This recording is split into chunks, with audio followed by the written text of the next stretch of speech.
Hi hello ನಮಸ್ಕಾರ, welcome back to my channel.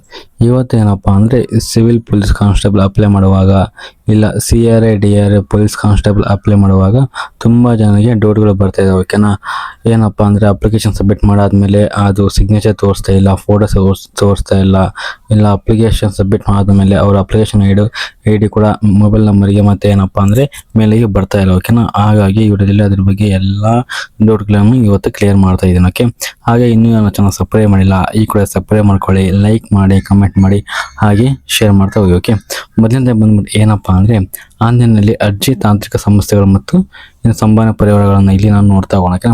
ಪ್ರಮುಖ ಏನಪ್ಪ ಅಂದ್ರೆ ಮೊದಲನೇ ಸಮಸ್ಯೆ ಬಂದ್ಬಿಟ್ಟು ಏನಪ್ಪ ಅಂದರೆ ಅಪ್ಲಿಕೇಶನ್ ID ಮತ್ತು SMS ಏನಪ್ಪ ಅಂದ್ರೆ ಬರ್ತಾ ಇರೋದು. ಓಕೆನಾ, ನೀವು ಅಪ್ಲಿಕೇಶನ್ ಸಬ್ಮಿಟ್ ಮಾಡಿರ್ತೀರಾ, ಆದರೆ ಅಪ್ಲಿಕೇಶನ್ ID ಮತ್ತು ಮೊಬೈಲ್ ನಂಬರಿಗೆ ಮತ್ತು ಮೇಲಿಗೆ ಬರ್ತಾ ಇಲ್ಲ, ತುಂಬ ಜನಕ್ಕೆ ಬರ್ತಾ ಇಲ್ಲ. ಓಕೆನಾ, ಅದಕ್ಕೆ ಪ್ರಮುಖ ಏನಪ್ಪ ಅಂದರೆ ದೂರ ಏನಪ್ಪ ಅಂದರೆ ಅರ್ಜಿ ಸಲ್ಲಿಸುವ ನಂತರ ಮೊಬೈಲ್ ಯಾವುದೇ ಅಪ್ಲಿಕೇಶನ್ ID SMS ಬರೋದಿಲ್ಲ, ಮುಂದೆ ಲಾಗಿನ್ ಆಗೋದು ಹೇಗೆ ಅಂತ ನಿಮಗೆ ನೋಡಿರುತ್ತೆ. ಓಕೆನಾ, ನಾನು ಅಪ್ಲಿಕೇಶನ್ ಸಬ್ಮಿಟ್ ಆದಮೇಲೆ ಅಪ್ಲಿಕೇಶನ್ ID ಬರೋದಿಲ್ಲ, ಹಾಗೆ ಮುಂದೆ ಯಾವ ಥರ ಲಾಗಿನ್ ಆಗಬೇಕು ಕೂಡ ನಿಮಗೆ ತುಂಬ ಜನಕ್ಕೆ ತೊಂದರೆ ಆಗ್ತಾಯಿದೆ. ಅದನ್ನು ಯಾವ ಥರ ಸಾಲ್ವ್ ಮಾಡೋದು ಕೂಡ ಇಲ್ಲಿ ಈಗ ನಾನು ಹೇಳ್ತೇನೆ. ಓಕೆನಾ, ಮೊದಲಿನ ಪರಿಹಾರ ಬಂದ್ಬಿಟ್ಟು ಏನಪ್ಪ ಅಂದರೆ KA ಅವರು ಪೊಲೀಸ್ ಇಲಾಖೆ ಅರ್ಜಿಯನ್ನು ಸಲ್ಲಿಸಿದ ತಕ್ಷಣ ಅಭ್ಯರ್ಥಿಗಳಿಗೆ ಮೊಬೈಲ್ ಅಧಿಕೃತ SMS ಕಳಿಸುತ್ತಿಲ್ಲ. ಏನಪ್ಪ ಅಂದರೆ KA ಡಿಪಾರ್ಟ್ಮೆಂಟ್ ಕಡೆಯಿಂದ ನೀವು ಅಪ್ಲಿಕೇಶನ್ ಹಾಕಿ ಮೇಲೆ ಅವರು ಯಾರಿಗೆ ಏನಪ್ಪ ಅಂದರೆ ಅಪ್ಲಿಕೇಶನ್ ID ಕೂಡ ನಮಗೆ ಕಳಿಸ್ತಾ ಇಲ್ಲ. ಓಕೆನಾ, ಅದೊಂದು ಪ್ರಾಬ್ಲಮ್ ಆಗಿದೆ.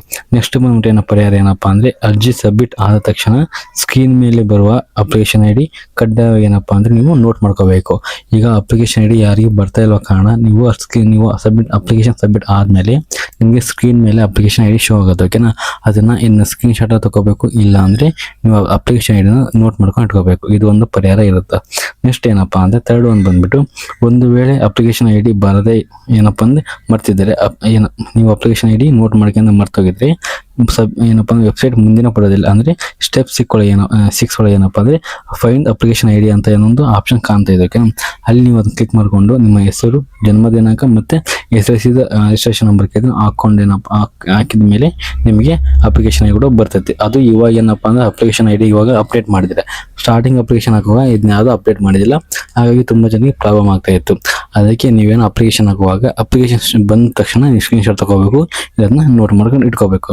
ಇದೊಂದು ಎಲ್ಲರಿಗೆ ಕ್ಲಿಯರ್ ಆಯಿತಾ. ನೆಕ್ಸ್ಟ್ ಬಂದ್ಬಿಟ್ಟು ಏನಪ್ಪ ಅಂದರೆ ಸಮಸ್ಯೆ 2 ಏನಪ್ಪ ಅಂದರೆ ಸಮಥಿಂಗ್ ವೆಂಟ್ ರಾಂಗ್ ತುಂಬ ಜನಕ್ಕೆ ಬರ್ತದೆ. ಅಂದರೆ ಅಪ್ಲಿಕೇಶನ್ ಸಬ್ಮಿಟ್ ಮಾಡುವಾಗ ಹಿಂಗೇನು ಸಬ್ಮಿಟ್ ಮಾಡಬೇಕು ಅವಾಗ ಏನಪ್ಪ ಅಂದರೆ ಸಮಥಿಂಗ್ ವೆಂಟ್ ರಾಂಗ್ ಅಂತ ಬರ್ತದೆ, ಅಂದರೆ ಸರ್ವರ್ ಬಿಸಿ ಅಂತ ತೋರಿಸ್ತಾ ಇದೆ. ಓಕೆನಾ, ನಾನು ಅಪ್ಲೈ ಮಾಡುವಾಗ ನನಗೆ ಈ ಥರ ಬಂದಿದೆ, ಹಾಗಾಗಿ ಈ ವಿಡಿಯೋದಲ್ಲಿ ಅದ್ರ ಬಗ್ಗೆ ನಾನು ನಿಮಗೆ ತಿಳಿಸ್ತಾ ಹೋಗ್ತೀನಿ ಯಾವ ಥರ ಇದು ಮಾಡೋಕ್ಕಂಥದ್ದು. ಪ್ರಮುಖ ಏನಪ್ಪ ಅಂದರೆ ಎಲ್ಲರಿಗೆ ಏನಪ್ಪ ಕ್ವಶನ್ ಕೇಳ್ತದ ಅಂದರೆ ಆರ್ ಡಿ ನಂಬರ್ ಎಂಟ್ರಿ ಮಾಡಿದ ತಕ್ಷಣ, ಅಂದರೆ ನೀವು ಆರ್ ಡಿ ನಂಬರ್ ಎಂಟ್ರಿ ಮಾಡಿದಾಗ ಎಂಟ್ರಿ ಅಂತ ಬರುತ್ತೆ, ಇಲ್ಲಿಂದ ಫೋಟೋ ಅಪ್ಲೋಡ್ ಮಾಡಿದಾಗ ಅದು ಅವಾಗ ಬರುತ್ತೆ, ಮತ್ತು ಫೈನಲ್ ಸಬ್ಮಿಟ್ ಮಾಡುವಾಗ ಏನಪ್ಪ ಅಂದರೆ ಎಂಟ್ರಿ ಅಂತ ತೋರಿಸ್ತಾ ಇದೆ. ಓಕೆನಾ, ಈ 3 ಕಂಡೀಷನ್ ಒಳಗೆ ನಿಮಗೆ ಈ ಥರ ತೋರಿಸ್ತಾ ಇದೆ. ಇದಕ್ಕೆ ಏನು ಮಾಡೋಕ್ಕಪ್ಪ ಅಂದರೆ ನೀವು ಬಂದ್ಬಿಟ್ಟು ಇದು ವೆಬ್ಸೈಟ್ನಲ್ಲಿ ಏನಪ್ಪ ಅಂದರೆ ಇದು ವೆಬ್ಸೈಟ್ ಒಳಗೆ ಏನಪ್ಪ ಅಂದರೆ ತುಂಬ ಜನ ಅಟ್ ಎ ಟೈಮ್ ಒಳಗೆ ಏನಪ್ಪ ಅಂದರೆ ಅಪ್ಲಿಕೇಶನ್ ಆಗ್ತಾ ಇದ್ದಾರೆ. ಅಂದರೆ ಇವಾಗ ಅಪ್ಲಿಕೇಶನ್ ಕಾಲ್ಫಾರ್ ಮಾಡೋ ಕಾರಣ ತುಂಬ ಜನ ಅಟ್ ಎ ಟೈಮ್ ಆಗಿ ಅಪ್ಲಿಕೇಶನ್ ಕೂಡ ಆಗ್ತಾ ಇದ್ದಾರೆ. ಓಕೆನಾ, ಹಾಗಾಗಿ ಏನಪ್ಪ ಅಂದರೆ ಲಾಗಿನ್ ಆಗಿ ಅಪ್ಲೈ ಮಾಡುವಾಗ ಈ ಥರ ಸಮಸ್ಯೆ ಉಂಟಾಗುತ್ತೆ. ನೀವೇನು ಇದ್ರ ಬಗ್ಗೆ ವರಿ ಮಾಡೋ ಅವಶ್ಯಕತೆ ಇರೋದಿಲ್ಲ. ನೆಕ್ಸ್ಟ್ ಬಂದ್ಬಿಟ್ಟು ಏನಪ್ಪ ಅಂದರೆ ಹಗಲು ಹೊತ್ತಲ್ಲಿ ಅರ್ಜಿ ಹಾಕೋದು ಬಿಟ್ಟು ಏನಪ್ಪ ಅಂದರೆ ನೀವು ಡೇ ಟೈಮ್ಗೆ ಅರ್ಜಿನ ಹಾಕಬೇಡಿ. ಯಾವಾಗ ಹಾಕ್ಬೇಕಪ್ಪ ಅಂದರೆ ನೀವು ಡೇ ಟೈಮ್ ಆಗಿದ್ರೆ ಸರ್ವರ್ ತುಂಬ ಬಿಸಿ ಇರುತ್ತೆ. ನೀವು ಬೆಳಗ್ಗೆ 4 ಗಂಟೆಯಿಂದ ಬೆಳಗ್ಗೆ 7 ಗಂಟೆ ಒಳಗೆ ಏನಪ್ಪ ಅಂದರೆ ಅಪ್ಲಿಕೇಶನ್ ಹಾಕಿ, ಲೈಕ್ 4 ಗಂಟೆಗೆ ಎದ್ದೇಳಕ್ಕಾಗಿಲ್ಲ ಅಂದರೂ ಜಸ್ಟ್ 6 ಗಂಟೆಗೆ ಎದ್ದು ನೀವು ಅಪ್ಲಿಕೇಶನ್ ಹಾಕಿದ್ರು ಕೂಡ ಏನಪ್ಪ ಅಂದರೆ ಈ ಸಮಸ್ಯೆ ನಿಮಗೆ ಇರೋದಿಲ್ಲ. ಇಲ್ಲ ಬೆಳಗ್ಗೆ ಎದ್ದೇಳಕ್ಕಾಗಲ್ಲ ಅಂದರೆ ನೈಟು 10 ಗಂಟೆ ನಂತರ, ಇಲ್ಲಾಂದ್ರೆ 11 ಗಂಟೆ ನಂತರ ಏನಪ್ಪ ಅಂದರೆ ನೀವು ಅಪ್ಲಿಕೇಶನ್ ಹಾಕೋಕೆ ನೀವು ರೆಡಿ ಆಗಿರಬೇಕು. ಇವಾಗ ಹಾಕಿದ್ರೆ ಏನಪ್ಪ ಅಂದರೆ ಆವಾಗ ಹಾಕಿದರೆ ಆ ಟೈಮಲ್ಲಿ ನಿಮ್ಗೆ ಯಾವುದೇ ಕಾರಣಕ್ಕೂ ಎಂಟ್ರಿ ಅಂತ ಸರ್ವರ್ ಬಿಸಿ ಬರೋದಿಲ್ಲ. ಓಕೆ, ಬೆಳಗ್ಗೆ ಇಲ್ಲ ಹಾಕಿ, ಇಲ್ಲ ನೈಟ್ ಒಳಗೆ ನೀವು ಅಪ್ಲಿಕೇಶನ್ ಹಾಕಿದರೆ ಬೆಟರ್ ಅನಿಸುತ್ತೆ.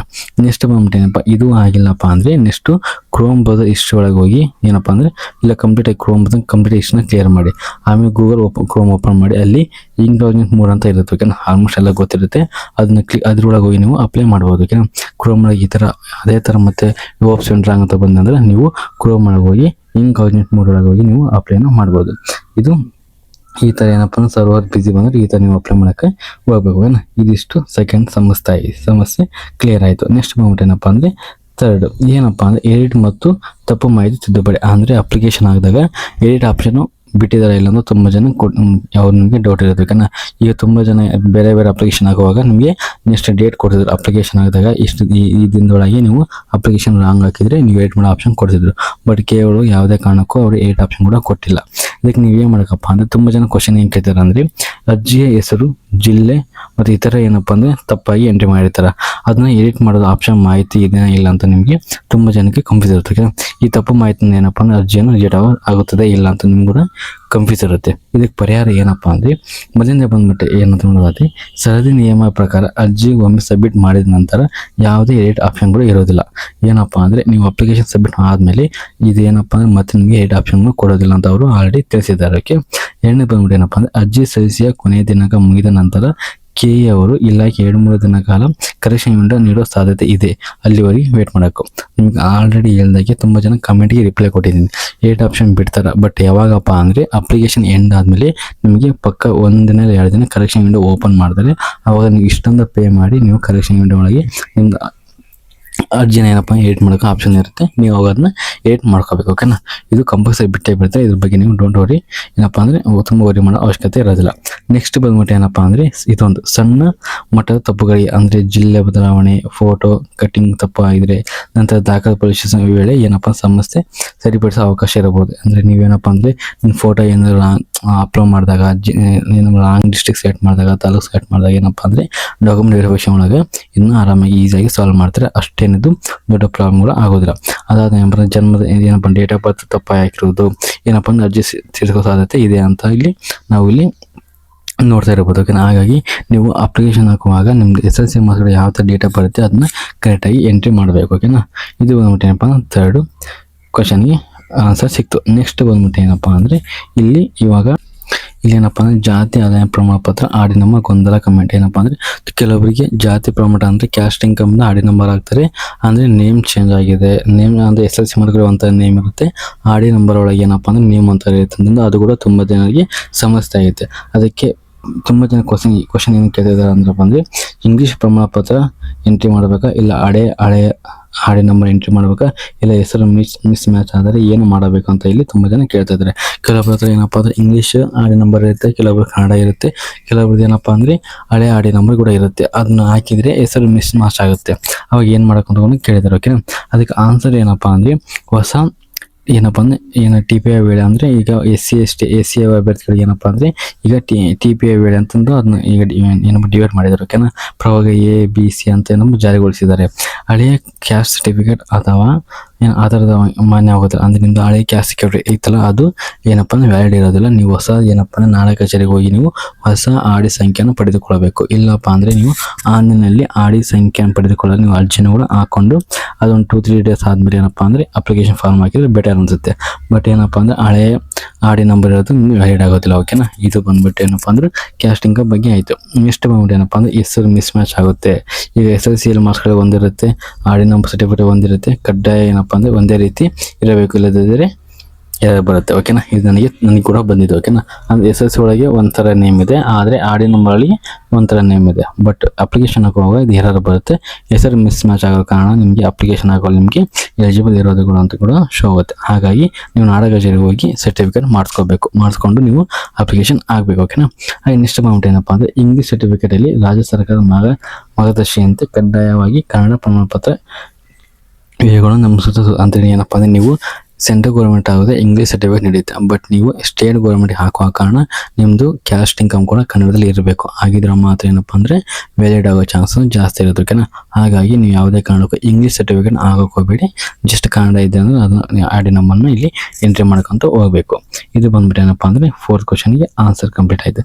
ನೆಕ್ಸ್ಟ್ ಬಂದ್ಬಿಟ್ಟು ಏನಪ್ಪ ಅಂದರೆ 5ನೇ ಸಮಸ್ಯೆ ಕೇಳ್ತಾರೆ. ಏನಪ್ಪ ಅಂದರೆ ಫೋಟೋ ಮತ್ತು ಸೈನ್ ಅಪ್ಲೋಡ್ ಸಮಸ್ಯೆ, ಅಂದರೆ ಸಿಗ್ನೇಚರ್ ಮತ್ತು ಫೋಟೋ ಅಪ್ಲೋಡ್ ಮಾಡುವಾಗ ತುಂಬ ಸಮಸ್ಯೆ ಆಯಿತು. ಅಂದರೆ ನೀವು KB ಒಳಗೆ ಕನ್ವರ್ಟ್ ಮಾಡಿದ್ರು ಕೂಡ ಬಟ್ ಅಲ್ಲಿ ಅಪ್ಲೋಡ್ ಮಾಡುವಾಗ ಏನಪ್ಪ ಅಂದರೆ ಇಮೇಜ್ ಲಾರ್ಜ್ ಆಗಿದೆ, ಎರರ್ ಬರ್ತಾ ಇದೆ, ಸಬ್ಮಿಟ್ ಮಾಡೋಕ್ಕೂ ಆಗ್ತಿಲ್ಲ. ಅದಕ್ಕೆ ತುಂಬ ಜನ ಏನು ಕ್ವಶನ್ ಕೇಳ್ತಾರೆ ಅಂದರೆ ಪ್ರೊಸೆಸಿಂಗ್ ಇಮೇಜ್ ಟು ಲಾರ್ಜ್ ಅಂತ ಇದು ತೋರಿಸ್ತಾ ಇದೆ. ಓಕೆನಾ, ಇದು ಎಲ್ಲರಿಗೂ ಕೂಡ ತೋರಿಸ್ತಾ ಇದೆ. ಇದನ್ನು ಏನು ಮಾಡ್ಬೇಕಪ್ಪ ಅಂದರೆ ನೀವು ಇದನ್ನ ಮೊದಲು ಇಮೇಜ್ನ KB ಕನೆಕ್ಟ್ ಮಾಡ್ಕೊಳ್ಳಿ. KB ಕನೆಕ್ಟ್ ಮಾಡ್ಕೊಂಡಾದ್ಮೇಲೆ ನೀವು ಅಪ್ಲಿಕೇಶನ್ KB ಕನೆಕ್ಟ್ ಮಾಡಾದ್ಮೇಲೆ ನೀವು ಅಪ್ಲಿಕೇಶನ್ ಡೌನ್ಲೋಡ್ ಮಾಡ್ತೀರಲ್ವ, ಮಾಡುವಾಗ ರೀನೇಮ್ ಅಂತ ಇರುತ್ತೆ. ಆ ರೀನೇಮ್ ಒಳಗೆ ನೀವು ಫೋಟೋ ಸಿಗ್ನೇಚರ್ KB ಕನ್ವರ್ಟ್ ಮಾಡ್ತಿದ್ರೆ ಫೋಟೋ ಇದ್ರೆ ಫೋಟೋ ಅಂತ ಟೈಪ್ ಮಾಡಿಕೊಂಡು ಇಮೇಜ್ನ ಕನ್ವರ್ಟ್ ಮಾಡ್ಕೊಳ್ಳಿ. ಕನ್ವರ್ಟ್ ಮಾಡಿ ಆದಮೇಲೆ ನೆಕ್ಸ್ಟು ಮತ್ತೆ ಗೂಗಲ್ ಓಪನ್ ಮಾಡಿ ಅಲ್ಲಿ ನಿಮ್ಮ ಇಮೇಜ್ ಟು ಐ2 ಅಂತ ಅಲ್ಲಿ ಟೈಪ್ ಮಾಡಿ ಒಂದು ವೆಬ್ಸೈಟ್ ಓಪನ್ ಆಗುತ್ತೆ. ಆ ವೆಬ್ಸೈಟ್ ಲಿಂಕ್ ಓಪನ್ ಆದಮೇಲೆ ನೀವೇನು ಮಾಡಬೇಕಪ್ಪ ಅಂದರೆ ಈಗ ವಿಡ್ತ್ ಬಂದ್ಬಿಟ್ಟು ಏನಪ್ಪ ಅಂದರೆ ಈಗ ಸುಮಾರು 250 ಅಂತ ಹಾಕ್ಕೊಳ್ಳಿ. ಹೈಟ್ ಬಂದ್ಬಿಟ್ಟು 90 ಅಂತ ಹಾಕ್ಕೊಂಡಾದ್ಮೇಲೆ ಏನಪ್ಪ ಅಂದರೆ ಆರಾಮಿದೆ ಕನ್ವರ್ಟ್ ಆಗುತ್ತೆ. ಕನ್ವರ್ಟ್ ಆದಮೇಲೆ ಏನಪ್ಪ ಅಂದರೆ ಇಮೇಜ್ ಬಂದ್ಬಿಟ್ಟು ಏನಪ್ಪ ನಮಗೆ 100 KB ಒಳಗಿರಬೇಕು. ಓಕೆನಾ.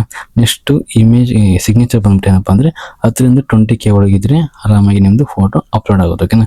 ಇದು ಬಂದ್ಬಿಟ್ಟು ಏನಪ್ಪ ಅಂದರೆ ನನಗೆ ಇವತ್ತು ಅಪ್ಲೈ ಮಾಡುವಾಗ ನಮಗೆ ಇದೇ ಥರ ಬಂದಿತ್ತು, ನಾನು ಇದೇ ಥರ ಹಾಕಿದ್ದೇನೆ.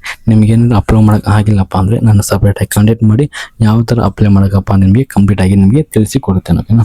ಇದೇನಪ್ಪ ಅಂದರೆ ಪ್ರೊಸೆಸಿಂಗ್ ಲಾಗ್ ಅಂತ ಬರುತ್ತೆ, ಫೈಲ್ ನೇಮ್ ಲಾಂಗ್ ಅಂತ ಬರುತ್ತೆ, ಬಟ್ ಎರರ್ ಬರುತ್ತೆ, ಫೋಟೋ ಅಥವಾ ಅಪ್ಲೋಡ್ ಸಿಗೋದಿಲ್ಲ. ಇದಕ್ಕೇನಪ್ಪ ಪರಿಹಾರ ಅಂತ ನೋಡೋದಾದರೆ ಫೈಲ್ ನೇಮ್ ಎರರ್ ಲಾಂಗ್ ಬಂದಂದರೆ ಫೈಲ್ ನೇಮು ನೀವು KB ಕನೆಕ್ಟ್ ಮಾಡಿದ್ದೀರಲ್ವ ಅಲ್ಲಿ ನಿಮಗೆ ನೇಮ್ ಜಾಸ್ತಿ ಇರುತ್ತೆ, ಅದು 10 ಕ್ಯಾರೆಕ್ಟರ್ ಒಳಗೆ ಇರಬೇಕು. ಹಾಗಾಗಿ ಈ ನೇಮ್ನ ಚೇಂಜ್ ಮಾಡಬೇಕು. ಓಕೆನಾ.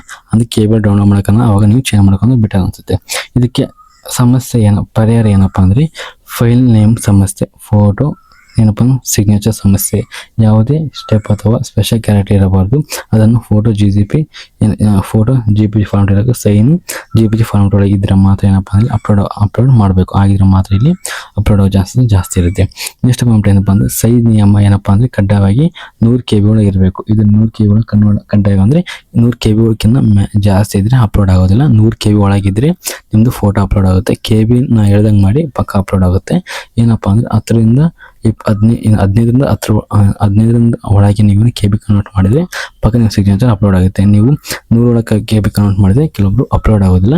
ನಾನು ಈ ಥರ ಮಾಡಿದೆ, ನಿಮ್ಗೆ ಯಾವ ಥರ ಅಪ್ಲೋಡ್ ಆಗುತ್ತೆ ನೀವು ಅಪ್ಲೋಡ್ ಬೆಟರ್ ಅನಿಸುತ್ತೆ. ನೆಕ್ಸ್ಟ್ ಬಂದ್ಬಿಟ್ಟು ಏನಪ್ಪ ಅಂದರೆ ಆನ್ಲೈನಲ್ಲಿ ಏನಪ್ಪ ಅಂದರೆ ಇಮೇಲ್ ರಿಜಿಸ್ಟರ್ಗೆ ಬಳಸಿ ಅಥವಾ ಇದನ್ನೇನಪ್ಪ ಅಂದರೆ 45mm 35mm ಗಾತ್ರದಲ್ಲಿ ನೀವು ಅದನ್ನ ಏನಪ್ಪ ಸೆಟ್ ಮಾಡಿಕೊಂಡು ಸೇವ್ ಮಾಡ್ಕೊಂಡು ಡೌನ್ಲೋಡ್ ಮಾಡ್ಕೊಂಡು ನೀವು ಅಪ್ಲೋಡ್ ಮಾಡಬೇಕು. ನಾನು ಆವಾಗಲೇ ಹೇಳಿದೆ ವಿಡ್ತ್ ಬಂದ್ಬಿಟ್ಟು ಏನಪ್ಪ ಅಂದರೆ 250 ಹಾಕಿರಿ ಆಯಿತಾ. ಆಮೇಲೆ ಹೈಟ್ ಬಂದ್ಬಿಟ್ಟು ಏನಪ್ಪ ಅಂದರೆ 190 ಹಾಕ್ಕೊಳ್ಳಿ. 90 ಹಾಕ್ಕೊಂಡು ನೀವೇನಪ್ಪ ಅಂದರೆ ಕನ್ವರ್ಟ್ ಮಾಡಿದರೆ ಆರಾಮಾಗಿ ನಿಮ್ಮದು ಅಪ್ಲೋಡ್ ಆಗೋ ಚಾನ್ಸಸ್ ಜಾಸ್ತಿ ಇರುತ್ತೆ. ಇದು ಬಂದ್ಬಿಟ್ಟು ಏನಪ್ಪ ಅಂದರೆ ಫೋಟೋ ಮತ್ತು ಸಿಗ್ನೇಚರ್ ಅಪ್ಲೋಡ್ ಆಗ್ತಾ ಇಲ್ಲ. ಇದ್ರ ಬಗ್ಗೆ ಕಂಪ್ಲೀಟಾಗಿ ನಿಮಗೆ ಪರಿಹಾರ ಆಯಿತು. ಇನ್ ಕೇಸ್ ನಿಮ್ಗೆ ಏನು ಡೌಟ್ ಇದ್ದರೆ ಕಮೆಂಟ್ ಬಾಕ್ಸಲ್ಲಿ ಕಮೆಂಟ್ ಮಾಡಿ, ನಾನು ರಿಪ್ಲೈ ಮಾಡ್ತಾ ಹೋಗ್ತೀನಿ. ನೆಕ್ಸ್ಟ್ 6ನೇ ಸಮಸ್ಯೆ ಬಂದ್ಬಿಟ್ಟು ಏನಪ್ಪ ಅಂದರೆ ಆಧಾರ್ ಮತ್ತು ಇಮೇಲ್ ಅಂದರೆ KYC ಸಮಸ್ಯೆ, ಅಂದರೆ ಆಧಾರ್ಗೆ KYC ಆಗ್ತಾಯಿಲ್ಲ. ಅದರ ಸಮಸ್ಯೆ ಏನಪ್ಪ ಅಂದರೆ ಇಲ್ಲಿ ನೋಡ್ತಗೋಣ.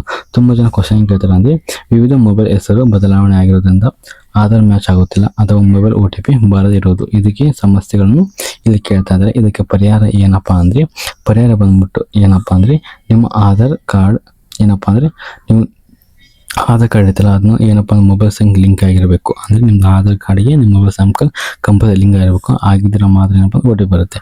OTP ಬರೆದಿದ್ದರೆ ಏನಪ್ಪ ನೆಟ್ವರ್ಕ್ ಸಮಸ್ಯೆ ಇರ್ಬೋದು. ಸ್ವಲ್ಪ ಸಮಯದ ನಂತರ ಏನಪ್ಪ ಅಂದರೆ ಪ್ರಯತ್ನ ಮಾಡಿ. ನಿಮ್ಮ ಆಧಾರ್ ನಂಬರಿಗೆ OTP ಆಧಾರ್ ಕಾರ್ಡಿಗೆ ನಂಬರ್ ಲಿಂಕ್ ಇದ್ರೂ ಕೂಡ OTP ಬಂದಿಲ್ಲಪ್ಪ ಅಂದರೆ ಅದು ಏನಪ್ಪ ನೆಟ್ವರ್ಕ್ ಇಶ್ಯೂ ಇರುತ್ತೆ. ಇಲ್ಲಾಂದರೆ ನೀವು ಆಟೋ ಏನಪ್ಪ OTP ತಗೊಳ್ಳೋಂಥ ಆಪ್ಷನ್ ಕ್ಲಿಕ್ ಮಾಡ್ಕೊಂಡು ಆರಾಮಾಗಿ ನಿಮ್ಮದು OTP ಕೂಡ ಕ್ಲಿಕ್ ಆಗುತ್ತೆ. ಬಟ್ OTP ಲೇಟಾಗಿ ಬರುತ್ತೆ. ಆಟೋ OTP ಕೊಟ್ಟರೆ ಕಂಪಲ್ಸರಿ ಹಾಗೆ ಆಗುತ್ತೆ. ಒನ್ ಟೈಮ್ ಟ್ರೈ ಮಾಡಿ ನೋಡಿ. ಓಕೆ. ಈಗ ನೆಕ್ಸ್ಟ್ ಬಂದ್ಬಿಟ್ಟು ಏನಪ್ಪ ಅಂದರೆ ವಿವಿಧ ಮೊಬೈಲ್ ಅಥವಾ ಆಧಾರದ ಹೆಸರು ಬದಲಾಗಿದ್ದರೆ ಅಥವಾ KYC ಲಿಂಕ್ ಆಗಲು ತೊಂದರೆ ಆಗಿದ್ದು ಮಿಸ್ ಮ್ಯಾಚ್ ಇದ್ದರೆ ಏನಪ್ಪ ಅಂದರೆ ಇದು ತಿದ್ದುಪಡಿ ಮಾಡೋದು ಸೂಕ್ತ. ಏನಪ್ಪ ಅಂದರೆ ನಿಮ್ಮ ಆಧಾರ್ ನಂಬರ್ಗೆ ಮಿಸ್ ಮ್ಯಾಚ್ ನೇಮ್ ಇದ್ದರೆ ಮೊಬೈಲ್ ನಂಬರ್ ಲಿಂಕ್ ಇಲ್ಲಪ್ಪ ಅಂದರೆ ನೀವು ಕಂಪಲ್ಸರಿ ಏನಪ್ಪ ಅಂದರೆ ನೀವು ಅದನ್ನ ಕರೆಕ್ಷನ್ ಮಾಡಬೇಕು. ಹೊಸದಾಗಿ ನೀವು ಅಪ್ಲೈ ಮಾಡೋಕ್ಕೂ ಇದು ಬೆಟರ್ ಅನಿಸುತ್ತೆ. ಓಕೆ. ಹಾಗೆ ನೆಕ್ಸ್ಟ್ ಬಂದ್ಬಿಟ್ಟು ಏನಪ್ಪ ಅಂದರೆ ಇದಿಷ್ಟು ಏನಪ್ಪ ಅಂದರೆ ಇಷ್ಟು ಸಮಸ್ಯೆ ಬಗ್ಗೆ ಎಲ್ಲ ನಿಮಗೆ ಹೇಳಿದೆ. ನಿಮಗೇನು ಇನ್ ಕೇಸ್ ಇನ್ನೂ ಡೌಟ್ ಇದ್ದರೆ ಕಮೆಂಟ್ ಬಾಕ್ಸಲ್ಲಿ ಕಮೆಂಟ್ ಮಾಡಿ, ಅದ್ರ ಬಗ್ಗೆ ನಾನು ಕಂಪ್ಲೀಟಾಗಿ ಎಕ್ಸ್ಪ್ಲೇನ್ ಮಾಡ್ತಾ ಹೋಗ್ತೀನಿ. ಹಾಗೆ ಇನ್ನು ಯಾರು ಏನಪ್ಪ ಪೊಲೀಸ್ ಕಾನ್ಸ್ಟೇಬಲ್ ಅಪ್ಲೈ ಮಾಡೋಕ್ಕಪ್ಪ ಅಂದರೆ ನಾನು ಸಪ್ರೇಟಾಗಿ ಕಂಪ್ಲೀಟ್ ಮಾಡಿ ನಾನು ಯಾವ ಥರ ಅಪ್ಲೈ ಮಾಡೋಕ್ಕಂತ ನಿಮಗೆ ತಿಳಿಸ್ಕೊಡ್ತೀನಿ. ಇಲ್ಲಾಂದರೆ ನಿಮ್ಮ ಅಪ್ಲಿಕೇಶನ್ ಕೂಡ ನಾನು ಹಾಕಿಕೊಡ್ತೀನಿ. ಓಕೆ. ಮತ್ತು ಇನ್ನೊಂದು ಏನಪ್ಪ ಅಂದರೆ ಇವಾಗ ಏನಪ್ಪ ಅಂದರೆ 2026 ಇಯರ್ ಒಳಗೆ ಏನಪ್ಪ ಅಂದರೆ PUC ಪಾಸ್ಔಟ್ ಆಗಿರ್ತವೆ. ಮೊನ್ನೆ ತಾನೇ PUC ರಿಸಲ್ಟ್ ಬಿಟ್ಟರು. ಅವ್ರು ಅಪ್ಲೈ ಮಾಡಬೇಕಿಲ್ಲ ಅಂತಂದು ತುಂಬ ಜನ ಕ್ವಶನ್ ಕೇಳ್ತಾ ಇದ್ದಾರೆ. ಏನಪ್ಪ ಅಂದರೆ 2026 batch student PUC student apply ಮಾಡೋಕ್ಕಪ್ಪ ಅಂದರೆ ಕ್ವಶನ್ ಏನಂತ ಕೇಳ್ತಾ ಇದ್ದಾರೆ ಅಂದರೆ ಅದಕ್ಕೆ ಏನು ಅಪ್ಲೈ ಮಾಡೋಕೆ ಬೇಡಪ್ಪ ಅಂದರೆ ಇತ್ತೀಚೆಗೆ ಪಾಸ್ ಆದವರೇ ಡಾಟಾ ವೆಬ್ಸೈಟ್ನಲ್ಲಿ ಏನಪ್ಪ ಅಂದರೆ ಪೂರ್ಣವಾಗಿ ಅಪ್ಲೋಡ್ ಮಾಡಲ್ಲ, ಅಂದರೆ ನಿಮ್ಮ ಡಾಟಾ ಕಂಪ್ಲೀಟ್ ಆಗಿ ಏನಪ್ಪ ವೆಬ್ಸೈಟಲ್ಲಿ ಫೆಚ್ ಆಗಿಲ್ಲ. ಆದ್ದರಿಂದ ಏನಪ್ಪ ಕೆ ಎ ಅವರು ಇಲಾಖೆ ಇದನ್ನು ಶೀಘ್ರದಲ್ಲಿ ಸರಿಪಡಿಸಲಿದೆ. ಅಂದರೆ 2-3 ದಿನ ಏನಪ್ಪ ವೇಟ್ ಮಾಡೋಕೆ. ಓಕೆನಾ, ಈ ಕೆ ಎ ಅವರು ಏನಪ್ಪ ಅಂದರೆ ಇದನ್ನು ಅಪ್ಡೇಟ್ ಮಾಡೋಕ್ಕಪ್ಪ ಅಂದರೆ ನೀವು ಸ್ವಲ್ಪ ದಿನ ವೇಟ್ ಮಾಡಬೇಕು. ಹಾಗಿದ್ದ ಮಾತ್ರ ಏನಪ್ಪ ಅಂದರೆ ಅವರು ಅಪ್ಡೇಟ್ ಮಾಡಾದ್ಮೇಲೆ ನೀವು ಅಪ್ಲೈ ಮಾಡೋಕ್ಕೆ ಎಲಿಜಿಬಲ್ ಇರ್ತಾರೆ. ಅಲ್ಲಿ ಅವರು ಏನಪ್ಪ ಅಂದರೆ ನಿಮ್ಮದೆಲ್ಲ ಡಾಕ್ಯುಮೆಂಟು ಮತ್ತೆಲ್ಲ ನಿಮ್ಮದು ಏನಪ್ಪ ಅಂದ್ರೆ ಡೀಟೇಲ್ಸ್ನ ಅಲ್ಲಿ ಆ್ಯಡ್ ಮಾಡೋವರೆಗೂ ನಿಮ್ಗೆ ಯಾವುದೇ ಕಾರಣಕ್ಕೂ ಇಲ್ಲಿ ಅಪ್ಲೈ ಮಾಡೋಕ್ಕೆ ಎಲಿಜಿಬಲ್ ಇರೋದಿಲ್ಲ. ಹಾಗಾಗಿ ಅವ್ರು ಅಪ್ಲೋಡ್ ಮಾಡೋ ಮಟ್ಟ ನೀವು ವೇಟ್ ಮಾಡಬೇಕು. ನೆಕ್ಸ್ಟ್ ಬಂದ್ಬಿಟ್ಟು ಏನಪ್ಪ ಅಂದರೆ ಒಂದಕ್ಕಿಂತ ಹೆಚ್ಚು ಜಿಲ್ಲೆಗೆ ಅರ್ಜಿ ಹಾಕಬಹುದು, ಅಂದರೆ ಮಲ್ಟಿಪಲ್ ಡಿಸ್ಟ್ರಿಕ್ಗೆ ಅಪ್ಲೈ ಆಗ್ಬೋದು ಅಂತ ತುಂಬ ಜನ ಕ್ವಶನ್ ಕೇಳ್ತಾರೆ. ಇದಕ್ಕೆ ಏನಪ್ಪ ಅಂದ್ರೆ ಮಾರ್ಗ ಅಂದರೆ ಇಲ್ಲ, ಏನಪ್ಪ ಅಂದರೆ ನೀವು ಅಪ್ಲಿಕೇಶನ್ ಹಾಕೋರು ಒಂದೇ ಡಿಸ್ಟ್ರಿಕ್ಗೆ ನೀವು ಅಪ್ಲೈ ಮಾಡೋಕ್ಕೆ ಎಲಿಜಿಬಲ್ ಇರ್ತೀರ. ಇಲ್ಲ HK ಒಳಗೆ ಒಂದು ರೀಸನ್ ಹಾಕಿ, ಇಲ್ಲ ನಾನ್ HK ಒಳಗೆ ಏನಪ್ಪ ಅಂದರೆ ನೀವು ಅಪ್ಲೈ ಮಾಡೋಕ್ಕೂ ಮಲ್ಟಿಪಲ್ ಏನಪ್ಪ ಅಂದರೆ ಡಿಸ್ಟ್ರಿಕ್ಗೆ ನೀವು ಅಪ್ಲೈ ಮಾಡೋಕ್ಕೆ ಎಲಿಜಿಬಲ್ ಇರೋದಿಲ್ಲ. ಓಕೆ, ಏನಪ್ಪ ಅಂದರೆ ಇಲ್ಲ ನಿಯಮ ಕೆ ಡಿಪಾರ್ಟ್ಮೆಂಟ್ ಕಡೆಯಿಂದ ಏನಪ್ಪ ಅಂದರೆ ಒಂದು ಜಿಲ್ಲೆಗೆ ಮಾತ್ರ ಆಯ್ಕೆ ಮಾಡಿಕೊಂಡು ಅರ್ಜಿ ಸಲ್ಲಿಸಲು ಏನಪ್ಪ ಅಂದರೆ ಅವಕಾಶ ಇರುತ್ತೆ. ಹಾಗಾಗಿ ನೀವು ಅಪ್ಲೈ ಮಾಡುವಾಗ ಒಂದು ಜಿಲ್ಲೆ ಮಾತ್ರ ಅಪ್ಲೈ ಮಾಡೋಕ್ಕೆ ಎಲಿಜಿಬಲ್ ಇರ್ತೀರ, ಮಲ್ಟಿಪಲ್ ಜಿಲ್ಲೆಗೆ ನೀವು ಅಪ್ಲೈ ಮಾಡೋಕ್ಕೆ ಎಲಿಜಿಬಲ್ ಇರೋದಿಲ್ಲ. ಆಮೇಲೆ ರಿಜಿಸ್ಟ್ರೇಷನ್ ಏನಪ್ಪ ನೋ ಇನ್ವಾಲಿಡ್ ಅಂತ ಬರ್ತಾ ಇದೆ, ಅಂದರೆ ನಿಮ್ಮ ಅಪ್ಲಿಕೇಶನ್ ಹಾಕಿದರೆ ರಿಜಿಸ್ಟ್ರೇಷನ್ ನಂಬರ್ ನೋ ಇನ್ವಾಲಿಡ್ ಅಂತ ಬರ್ತಾ ಇದೆ. ಅದು ಪರಿಹಾರ ಏನಪ್ಪ ಅಂದರೆ ಪರಿಹಾರ ಬಂದ್ಬಿಟ್ಟು ಏನಪ್ಪ ಅರ್ಜಿ ವ್ಯವಸ್ಥೆ ಅಂದರೆ ಇದು ನಿಮ್ಮದು ಸರ್ವರ್ ಬ್ಯುಸಿ ಇರುತ್ತೆ, ಇಲ್ಲಾಂದರೆ ಮೆಡಲ್ನಲ್ಲಿ ಸರಿಯಾದ ವರ್ಗ ಮತ್ತು ರಿಜಿಸ್ಟ್ರೇಷನ್ ಸಂಖ್ಯೆಯನ್ನು ನಮೂದಿಸೋದಿಲ್ಲ, ಪರಿಶೀಲಿಸಬೇಕು. ಏನಪ್ಪ ನೀವು ಅಪ್ಲಿಕೇಶನ್ ಹಾಕುವಾಗ ನಿಮ್ಮದು ಸರ್ವರ್ ಬ್ಯುಸಿ ಇರುತ್ತೆ, ಇಲ್ಲಪ್ಪ ಅಂದರೆ ಕ್ರೋಮ್ನ ಕ್ಲಿಯರ್ ಮಾಡಿ ಸ್ಟಾರ್ಟಿಂಗಿಂದ ಏನಪ್ಪ ಅಪ್ಲೈ ಮಾಡೋಕ್ಕೆ ಸ್ಟಾರ್ಟ್ ಮಾಡಿ. ಆವಾಗ ಏನಪ್ಪ ನಿಮ್ಮದು ಅಪ್ಲಿಕೇಶನ್ ರಿಜಿಸ್ಟ್ರೇಷನ್ ನಂಬರ್ ತಗೊಳುತ್ತೆ. ಇಲ್ಲ ಆವಾಗ ತಗೊಳ್ಳಿಲ್ಲಪ್ಪ ಅಂದರೆ ನಿಮ್ಮದು ಫೋನ್ ಸ್ವಲ್ಪ ಸ್ವಿಚ್ ಆನ್ ಮಾಡ್ಕೊಳ್ಳಿ, ಇಲ್ಲಾಂದರೆ ಡಾಟಾ ಸರ್ವರ್ ಇರೋ ಕಡೆ ಬಂದು ಅಪ್ಲಿಕೇಶನ್ ಹಾಕಿದರೆ ಆರಾಮಾಗಿ ನಿಮ್ಮದು ಅಪ್ಲಿಕೇಶನ್ ಆಗಲು ನಿಮಗೆ ಸರಿ ಆಗುತ್ತೆ. ಓಕೆನಾ, ಇದಿಷ್ಟು ಬಂದ್ಬಿಟ್ಟು ಏನಪ್ಪ ಅಂದರೆ ತುಂಬ ಜನ ಆನ್ಲೈನಲ್ಲಿ ಕ್ವಶನ್ ಕೇಳ್ತಾ ಇದ್ರು, ಯಾವ ಥರ ಈ ಥರ ಡೌಟ್ ಬರ್ತಾ ಇದೆ ಅಂತಂದು. ಈ ವಿಡಿಯೋದಲ್ಲಿ ಅದ್ರ ಬಗ್ಗೆ ನಾನು ಕಂಪ್ಲೀಟ್ ಮಾಹಿತಿ ಕೊಟ್ಟಿದ್ದೇನೆ. ಈ ವಿಡಿಯೋ ನಿಮಗೆ ಏನಾದ್ರು ಇಷ್ಟ ಆಗಿದ್ರೆ, ಇನ್ ಕೇಸ್ ನಿಮ್ಗೆ ಏನಾದ್ರು ಡೌಟ್ ಇದ್ದರೆ ಕಮೆಂಟ್ ಬಾಕ್ಸಲ್ಲಿ ಕಮೆಂಟ್ ಮಾಡಿ, ಅದಕ್ಕೆ ನಾನು ಕಂಪ್ಲೀಟಾಗಿ ನಿಮಗೆ ಉತ್ತರ ಕೊಡ್ತಾ ಹೋಗ್ತೀನಿ. ಓಕೆನಾ, ಇದಿಷ್ಟು ಈ ವಿಡಿಯೋ ಬಗ್ಗೆ ಮಾಹಿತಿ ಆಯಿತು. ಈ ವಿಡಿಯೋ ನಿಮಗೆ ಇಷ್ಟ ಆಗಿದ್ದರೆ, ನನ್ನ ಕಂಟೆಂಟ್ ಏನೋ ಯೂಸ್ಫುಲ್ ಆಗಿದ್ದರೆ ನನ್ನ ಚಾನಲ್ ಸಬ್ಸ್ಕ್ರೈಬ್ ಮಾಡ್ಕೊಳ್ಳಿ, ಲೈಕ್ ಮಾಡಿ, ಕಮೆಂಟ್ ಮಾಡಿ, ಹಾಗೆ ಶೇರ್ ಮಾಡ್ತಾ ಹೋಗಿ. ಇಷ್ಟು ನನ್ನ ವಿಡಿಯೋ ನೋಡೋದಕ್ಕಾಗಿ ಧನ್ಯವಾದಗಳು.